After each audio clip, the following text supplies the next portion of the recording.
Hello and welcome back to the Ultra Films channel. My name is Evan. I'm the producer here. Nice to meet you. Today we're talking about Young Justice, episode 18, The Grip of the Gods.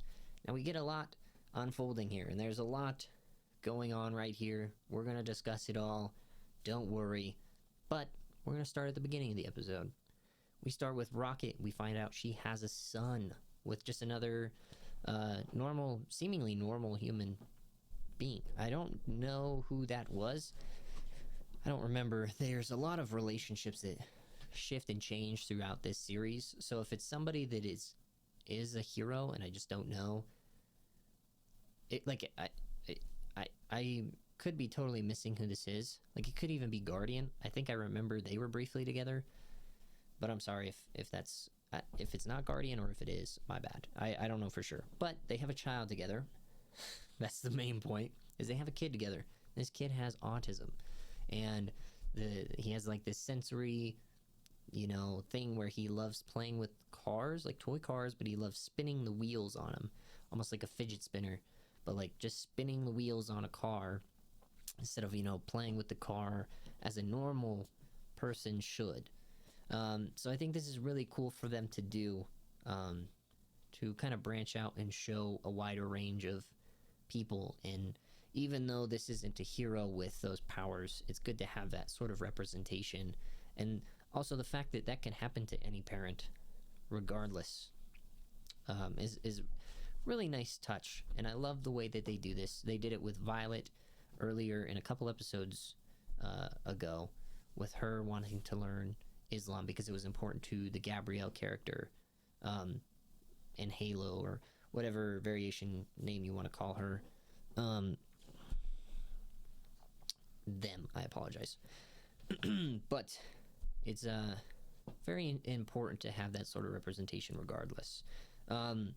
So Rocket is arguing with this, I believe, no longer they're no longer together. They're like co-parenting though.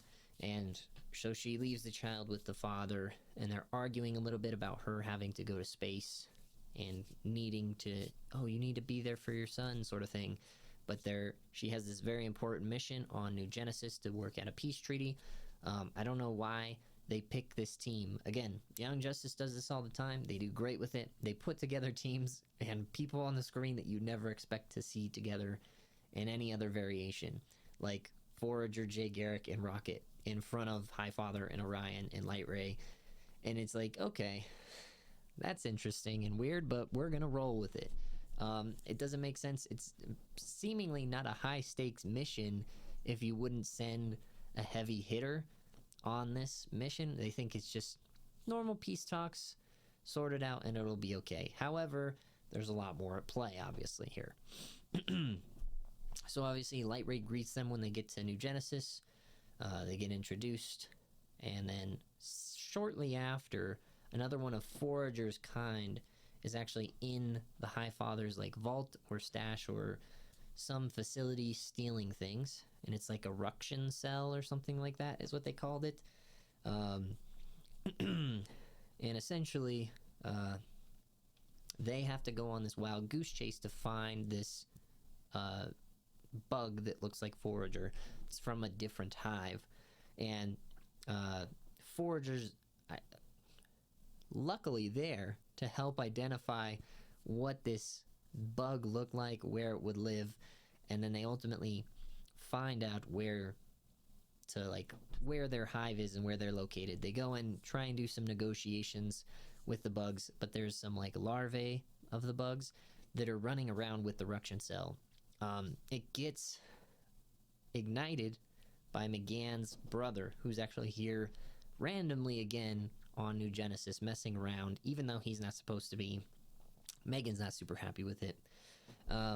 She doesn't actually know he's still there, though. He's working with Darkseid, which is not surprising from him, but he's working with Darkseid to cause chaos on New Genesis and mess with the new gods and cause civil unrest, which is why he ignites the ruction cell to explode or whatever. But ultimately they chase down the larvae with the ruction cell before it can cause any real damage. They turn it off. However, like Orion's helmet gets knocked off, he goes into his rage mode because he's, the son of Darkseid, and so he has this helmet to protect him or to hide his real true self or whatever. I don't exactly know much about Orion from the comics, but that's kind of what's going on there. More stuff on Apocalypse. Obviously, McGann's brother is working with Darkseid. He's trying to like cause civil unrest there as well, or at least spark to get like the traitors to expose themselves. And then once he does that, he takes them to a location far away from everybody else, and they ends up revealing himself, and they get locked up and turned in or whatever. So he's not doing good stuff. He's not to be trusted at all. I'm sure McGann will have some issues with that further on down the road. There's quite a bit going on. We also see Mantis back. He's also working with Darkseid and working with McGann's brother. Again, just kind of like the last time, he's putting a similar team together for whatever he's got planned, which we'll see later on, I'm sure of. You also have Metron showing up, disposing of the Ruction cell after they remove it from the larvae. Trying to think what else really goes down. Obviously, Orion gets his helmet back on eventually after speaking to the Mother Box. So I don't know exactly what's going on right there. That's just some sort of like technique to shut him down or something like that could be exposed later on down the road if he's fighting against Darkseid or something. But yeah, that's an interesting little thing. I am actually quite interested in Orion now more than I have ever been in his character, just because I have never seen him like lose control like he just did. I always knew he was like the son of Darkseid, like just generally, but I never knew he's like having to suppress himself with the magical helmet. So that's kind of interesting, and I'm like, oh, maybe I'll like this guy. So I'm excited to see more of him in the future. There's also like a really good one-liner from Jay Garrick, because the Flash is always witty and quick with it. When the Foragers are talking together, like this Forager and the one from the other hive are like talking in their like third person referencing to each other, it's so confusing, and Jay Garrick just literally straight up says, yep, nope, this isn't gonna get confusing at all. I think that's really funny.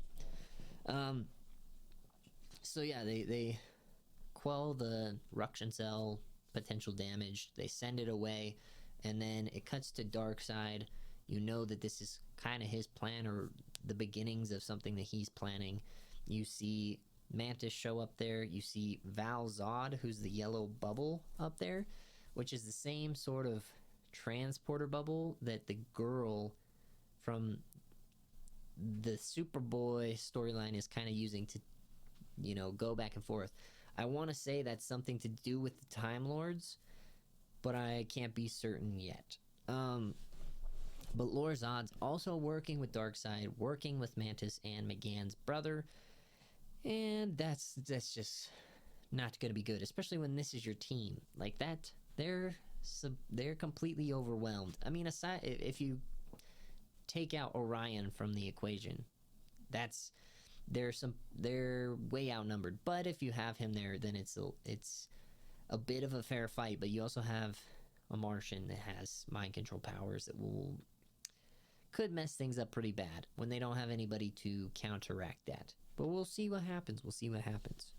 And then ultimately, our post-credit scene, or the last scene from the show, is this one right down here. With, I think this is General Zod, stuck in the Phantom Zone, and he's talking to the Superboy, Connor Kent. And so Superboy finally realizes where he is at. We finally get the reveal that this is the Phantom Zone. I haven't said it over the last few weeks in case it was like, I was like pretty dang certain it was the Phantom Zone, but I didn't want to say it before the reveal. I don't know why. It's pretty dumb of me not to, just because I kept saying the whatever dimension they're in, but it's the Phantom Zone. And I believe the girl that Connor has been carrying has some sort of power that transported him there. She has like a little P on her little vest or her suit. So I want to say that she is the reason that they are there. You don't just magically go to the Phantom Zone unless if you're dead. Like, you don't just end up in the Phantom Zone. You have to be teleported there or transported there or warped there, whatever sort of way. It's a different dimension. It's a pocket dimension, reality, whatever you want to call it. So that's where they're at. It'll be interesting to see how they explain that, but also it'll be interesting to see if this man breaks out, because he is not someone you want to see in this. He's a major player and could join either Darkseid or Vandal Savage and cause havoc. And I believe that this is the sort of thing that they were trying to avoid with the whole Connor timelines, being there, not there, preventing his death sort of thing. This is what they're trying to prevent, but they have no idea that that's what they're trying to prevent. I think it's going to be very interesting. I'm very excited to see what they do, actually. So, and then the actual post-credit scene, like the little screen that plays as the credits roll, is Superman talking to Black Lightning. He's suggesting new Justice Leaguers, and he suggests Etrigan the Demon, Peacemaker, who just had a really successful show. We reviewed that. If you want to go watch those videos, that'll be up in the cards. And then he also suggests a Phantom Stranger. All interesting characters. I'd love to see any of them in this show, so hopefully we'll get some of them at some point. I think that just means that they're teeing up those characters to show up down the line. But anyways, that is episode 18. A big old setup episode with a cool little storyline with it so far. I have no idea how. I think they just all go for 4 episode little arcs. So I think we get like 3 more episodes of this. There's a lot going on though, so who knows what'll happen. I'm very excited. Hope you guys are too. And I will see you guys next week for episode 19? Yeah, 19. Till then, peace.